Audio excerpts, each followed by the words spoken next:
Persela Lamongan gagal menang. Kata itu layak kita sematkan untuk Persela Lamongan yang secara tragis harus puas dengan Bayangkara seri berbagi poin satu sama ya. Jadi sebenarnya Persela ini udah ada peluang untuk bisa unggul melalui penalti, tapi sayang sekali Ezekiel Duasel gagal memanfaatkan peluang itu dan malah tendangannya membentur Mister Gawang dan selamat Bayangkara dari kekalahan. Ini sebenarnya peluang emas yang harusnya bisa masuk, yang bisa dimanfaatkan oleh Ezekiel dan juga bisa dimanfaatkan oleh Persela untuk mendongkrak posisi mereka ya, at least mendekati peringkat pertama yaitu Bayangkara. Karena kalau misalnya tadi mereka berhasil menang, maka poin mereka itu menjadi 5 ya kan, maka akan terpaut 1 poin aja dengan Bayangkara. Tapi gara-gara hasil seri ini mereka wajib bagi poin satu poin dengan Bayangkara juga, sehingga Bayangkara di peringkat pertama ya makin kokoh lah ya pastinya ya kan, dengan 7 poin dan juga Persela dengan 3 poin. Ini menjadi hasil seri yang ketiga secara beruntun yang dialami oleh Persela Lamongan guys, yang mana sebelumnya mereka juga menghadapi Persijap Jepara seri di kandang Persijap dan juga bermain melawan PSKC Cimahi juga seri. Nah untungnya ini Persela Lamongan baru memainkan 1 laga kandang. Jadi sisanya nanti ketika menghadapi Cimahi dan Jepara mereka akan bermain sebagai kandang lagi. Nah, tapi yang beratnya ketika mereka mesti bertandang ke kandang Bayangkara. Nah, ini juga posisi daripada Persela Lamongan terancam ya sebenarnya dari peringkat 2. Andai saja nanti PSKC Cimahi berhasil mengalahkan Persijap Jepara, maka dia akan menggeser Persela Lamongan. Atau sebaliknya, jika nanti Persijap Jepara yang berhasil mengalahkan PSKC Cimahi, maka mau tidak mau Persela harus turun tahta dari peringkat kedua dan Persijap berada di peringkat kedua guys. Dan yang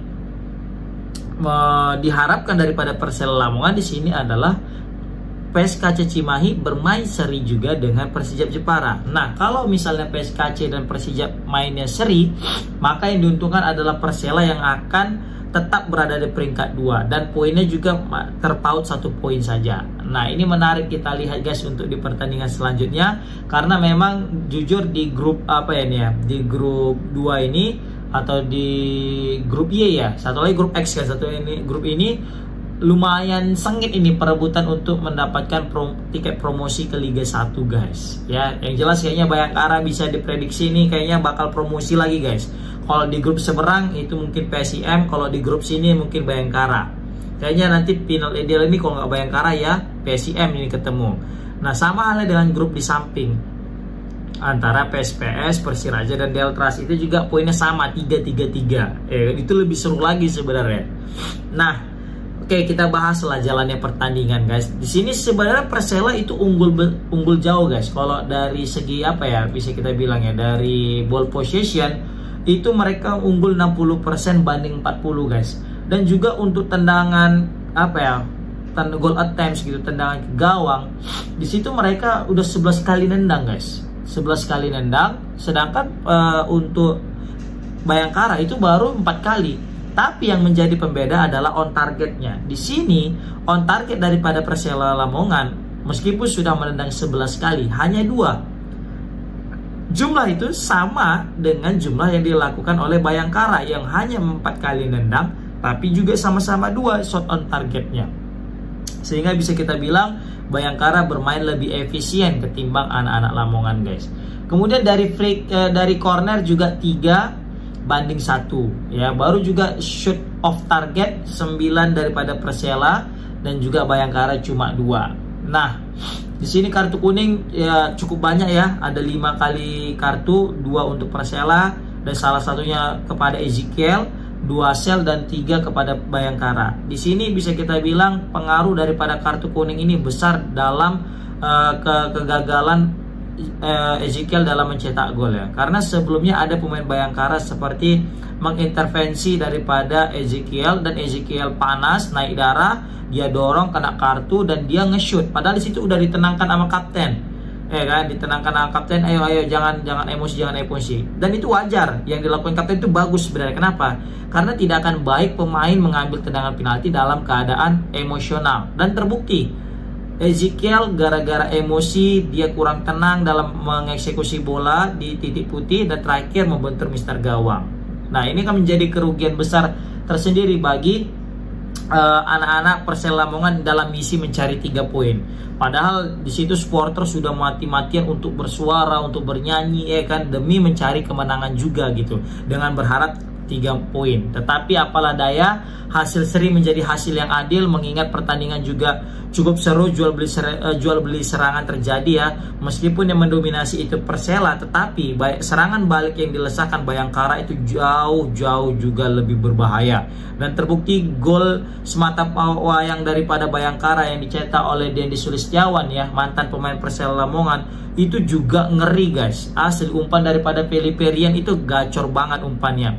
Ini menjadi pemilihan keren sih menurut aku, bagaimana Bayangkara melihat sosok daripada Felipe Rian, pemain asal Brazil ini, yang memberikan umpan asis manja kepada Dendi Sulistiawan. Dan Sulistiawan juga dengan mudahnya menceploskan bola dari sundulan yang bisa kita bilang cukup berteknik ya, berskill banget, sehingga kiper daripada Remas tidak berkutik dan hanya bisa terpaku ya melihat sundulan itu guys. Dan kita salut kepada Dendi Sulistiawan yang tidak melakukan selebrasi di hadapan para supporter Persela Lamongan guys. Ini bukti daripada dia juga pernah menjadi bagian daripada Persela dan dia juga menjaga hati daripada supporter Persela. Nah, sebenarnya juga lagi guys, Persela ini nggak kalah kalau masalah peluang. Bahkan kalau dari peluang, banyakan itu Persela ya. Aku hitung itu tadi banyak kali. Apalagi di babak kedua, itu Persela itu asli. Apalagi yang udah di depan gawang, yang tadi bolanya lewat aja, tapi nggak ada yang nyambut. Baru juga yang mana Ezekiel nendang, terus di situ ada Garcia, pemain berpunggung nomor 5 ini. Padahal bola udah depan gawang kosong, dia tendang-tendang tapi masih melenceng. Itu aja Garcia sampai nggak percaya itu kayaknya bola itu mampir ke dia gitu. Dan jangankan Garcia, komentator juga udah bilang kayak gitu. Ini kayaknya Garcia nggak nyangka bolanya bakal sampai ke dia, karena Ezekiel kan nendang, rupanya nendangnya nggak sempurna, jatuh di kaki Garcia, dan Garcia juga nendangnya juga kayak terkejut seperti itu guys. Nah, di sini bisa kita bilang 3 pemain asing daripada Persela bermain bagus ya. Kim Do Hyun ini nggak ada capek-capeknya untuk membongkar pertahanan daripada Bayangkara yang mengalirkan bola dari tengah ke depan. Begitu juga Duasel. Sebenarnya Duasel nggak buruk-buruk amat, karena memang dia tuh sebenarnya bermain gacor, tapi memang karena emosian ya di akhir-akhir tadi, sehingga menyebabkan kerugian bagi timnya guys, sehingga dia kena kartu kuning, terus nggak gol pula, penalti kan. Nah, di sini aku menyoroti pemain pengganti ya, Wawan Febrianto. Asli ini Wawan merupakan pemain yang paling keren di pertandingan kali ini menurut aku ya. Selain daripada gol Yoga ya, yang luar biasa, gol Yoga Adia Tama dari jarak jauh, itu tendangan kayak tendangan kilat ya, tendangan Paul Scholes bisa kita bilang ya.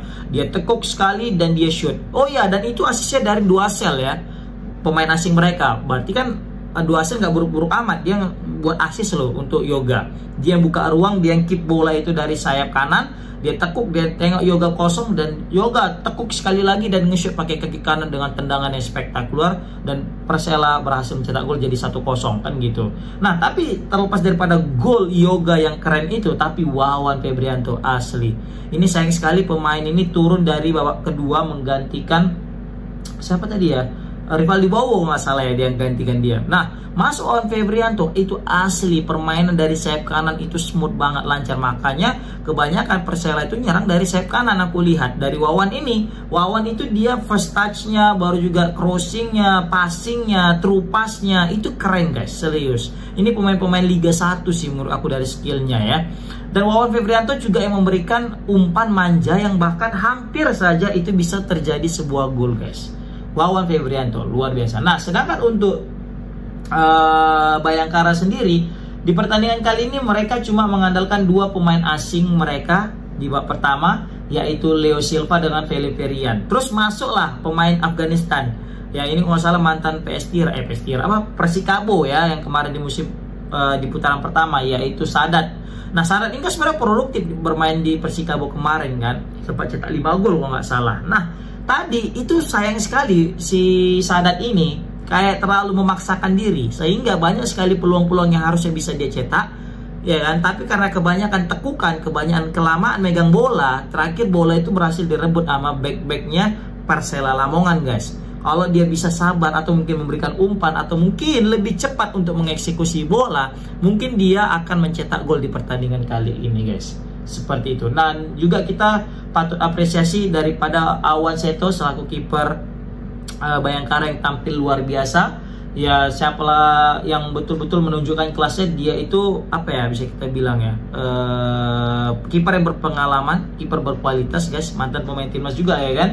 Kemudian juga tadi sempat ya, siapa namanya, Iputu Gede handsball, tapi sayang sekali ya kan, peluang handsball itu atau penalti itu gagal dimanfaatkan oleh Persela Lamongan. Walaupun sebenarnya tadi kayak macam nggak kena gitu tangannya ya, atau mungkin kenapa nggak itu, komen di kolom komentar ya. Tapi kalau kata komentator juga kayak nggak kena gitu. Tapi kita tetap salut dengan kepemimpinan wasit yang tidak apa ya, tidak mudah terpengaruh, dia tetap teguh ya, walaupun sempat ada misunderstanding lah ya kan.